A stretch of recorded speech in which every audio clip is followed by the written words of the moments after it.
जय श्री राधा रानी सरकार की, जय श्री कृष्ण भगवान की, जय कार्तिक मास महत्म्य की। मंदिर श्री बंसी वाले महात्मा यूट्यूब चैनल की ओर से हम आप सभी भक्तों का हार्दिक अभिनंदन करते हैं। कार्तिक मास के इस पावन समय में आज हम आपको कार्तिक मास महत्म्य के 6ठे अध्याय की परम सुंदर कथा को सुनाने जा रहे हैं, जो कि इस प्रकार है। देवऋषि नारद जी आज ब्रह्मा जी से कहने लगे हैं कि हे प्रभु, कार्तिक मास के महात्म्य का अब विधि पूर्वक वर्णन कीजिए। ब्रह्मा जी कहने लगे हैं कि हे पुत्र नारद, तुम बड़े सज्जन पुरुष हो जो लोगों के हित के लिए ऐसे प्रश्न करते हो। अब मैं ऐसी कथा तुमसे कहता हूँ कि जिसके सुनने मात्र से मनुष्य के सभी पापों का नाश हो जाता है। हे पुत्र नारद, कलयुग में जो मनुष्य इस कथा को सुनेंगे उनके सभी पापों का नाश हो जाएगा और उन्हें भगवान के चरणों के प्रेम की प्राप्ति हो जाएगी। उनकी सारी संसारिक मनोकामनाएं भी पूरी हो जाएंगी। अब इस कथा को श्रद्धा भावना से सुनो। एक समय की बात है, श्री सूत जी महाराज इसी नैमिषारण्य तीर्थ में शौनक आदि 88,000 ऋषियों से कथा का वर्णन करते हुए कहने लगे हैं कि हे ऋषियों, साधुओं का सत्संग अति पवित्र होता है और संसार के पापों के भय को दूर कर देता है, ज्ञानियों को मोक्ष देता है, कामना वालों की कामना पूरी करता है। श्री गंगा जी सब पापों को नष्ट कर देती हैं, चंद्रमा ताप को दूर कर देता है। ठीक ऐसे ही कल्प वृक्ष दीनता को अर्थात निर्धनता को नष्ट कर देता है, परंतु साधु समागम पाप ताप और दीनता तीनों को ही नष्ट कर देता है।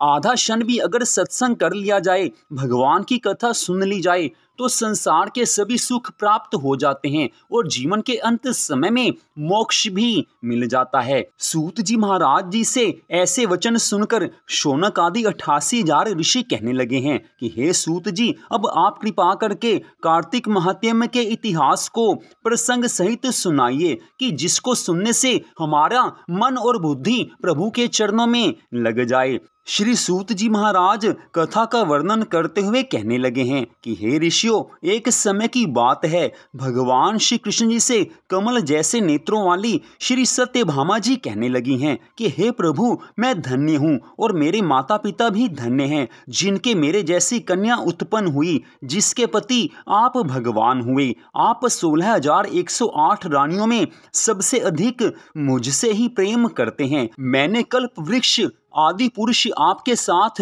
नारद जी को विधि पूर्वक दान में दिया था, परंतु वही कल्प वृक्ष आज मेरे घर में सदा लहराया करता है। इस बात को मृत्यु लोक में कोई भी स्त्री नहीं जानती है। हे स्वामी, यदि आप मुझसे प्रेम करते हैं तो मैं ये जानना चाहती हूँ कि आप मुझे वह कार्य बतलाएं जिसे करने पर आप मुझसे किसी प्रकार विमुख नहीं हो सकें। मैं ये अपने हित से आपसे जानना चाहती हूँ। श्री सूत जी महाराज कहने लगे हैं कि हे ऋषियों, सत्यभामा के ऐसे वचनों को सुनकर भगवान श्री कृष्ण जी मंद मंद मुस्कुराने लगे हैं। उन्होंने विलास भाव से सत्यभामा की बाह पकड़ ली और उसे कल्प वृक्ष के नीचे ले गए हैं। वहां प्रेम भाव से कहने लगे हैं कि हे प्रिय, 16 सहस्त्र रानियों में तुम प्राणों की तरह मुझे प्रिय हो और तुम्हारे कारण ही मेरा देवताओं तथा देवराज इंद्र से विरोध हुआ है। श्री सूत जी महाराज कहने लगे हैं कि यह विरोध इस बात पर हुआ था कि एक दिन भगवान श्री कृष्ण जी सत्यभामा सहित गरुड़ पर आरूढ़ होकर जब इंद्रलोक में जा पहुंचे और वहां सत्यभामा की इच्छा पूर्ति हेतु इंद्र से कल्प वृक्ष मांग लिया। इंद्र के द्वारा कल्प वृक्ष न दिए जाने पर गरुड़ और इंद्र का घोर युद्ध हुआ। गोलोक में गऊ और गरुड़ के मध्य होने वाले इस युद्ध में गरुड़ की चोंच से गऊओं के कान और पूंछ कटने से जहां जहां रक्त गिरा, वहां उसके कान से तंबाकू और रुधिर से मेहंदी की उत्पत्ति हुई। गरुड़ के पंख जहां गिरे वहां से गोभी की उत्पत्ति हुई।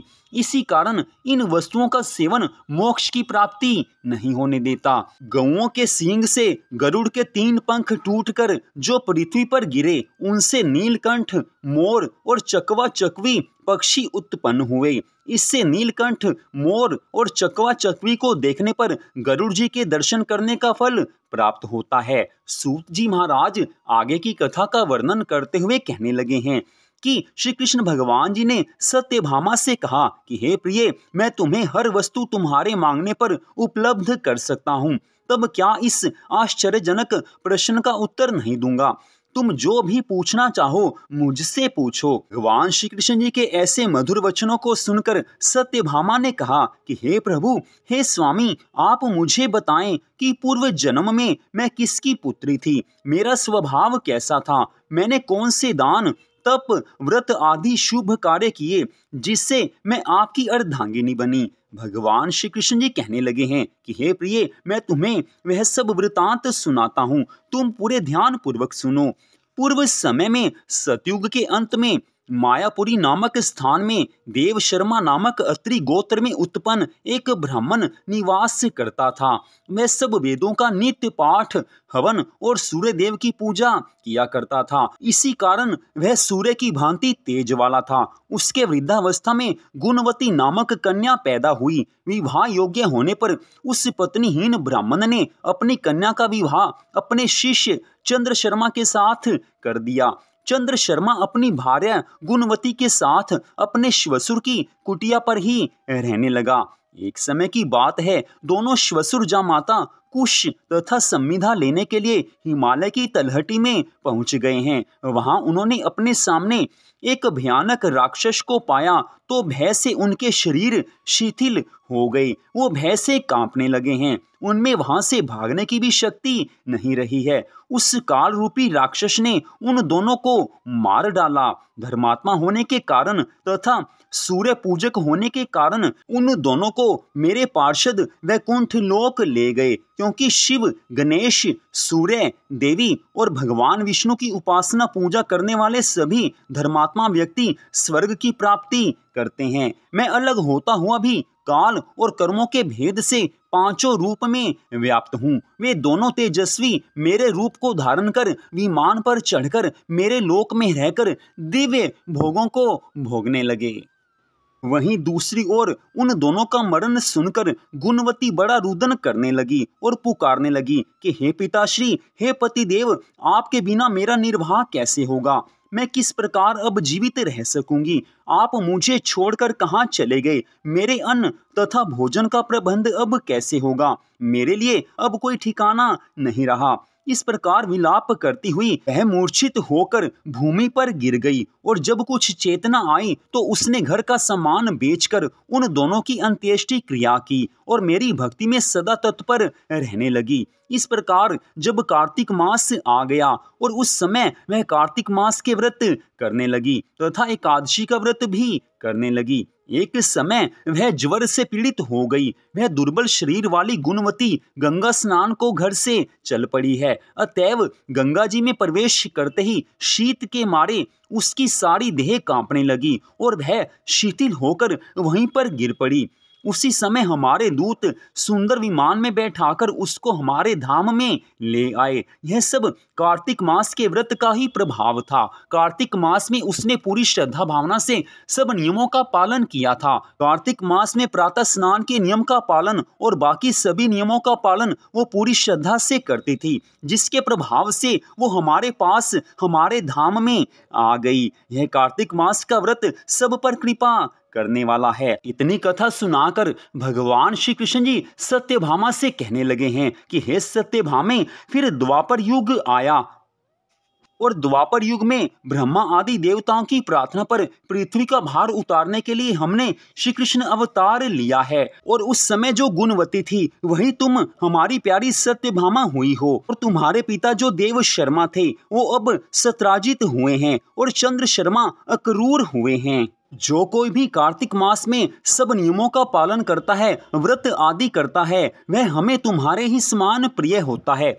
हे प्रिय, आने वाले कलयुग में जो मनुष्य विशेष रूप से कार्तिक मास में व्रत आदि नियमों का पालन करेंगे, प्रातः स्नान के नियम का पालन करेंगे, श्रीमद् भागवत महापुराण की कथा को सुनेंगे, कार्तिक मास महत्म्य की कथा को सुनेंगे, उन पर सदैव हमारी कृपा बनी रहेगी, क्योंकि कार्तिक मास मुझे प्यारा है और जो भक्त कार्तिक मास के सब नियमों का पालन करता है वो मुझे विशेष प्यारे होते हैं। तो यहीं पर कार्तिक मास महत्म्य के 6ठे अध्याय की परम सुंदर कथा का विश्राम होता है। अगले भाग में आप इससे आगे की कथा सुन पाएंगे। तो मंदिर श्री बंसी वाले महात्मा यूट्यूब चैनल की ओर से आज की इस परम सुंदर कथा को सुनने के लिए आप सबका हार्दिक धन्यवाद। भगवान श्री राधा कृष्ण जी की, भगवान श्री लक्ष्मी नारायण जी की कार्तिक मास महत्म्य की अनंत कृपा सदा आप सब पर, आपके परिवार पर बनी रहे। इसी मंगल कामना के साथ जय श्री राधा रानी सरकार की, जय श्री कृष्ण भगवान की, जय श्री लक्ष्मी नारायण जी भगवान की, जय कार्तिक मास महत्म्य की। जय जय श्री राधे, जय जय श्री राधे, जय जय श्री राधे श्याम।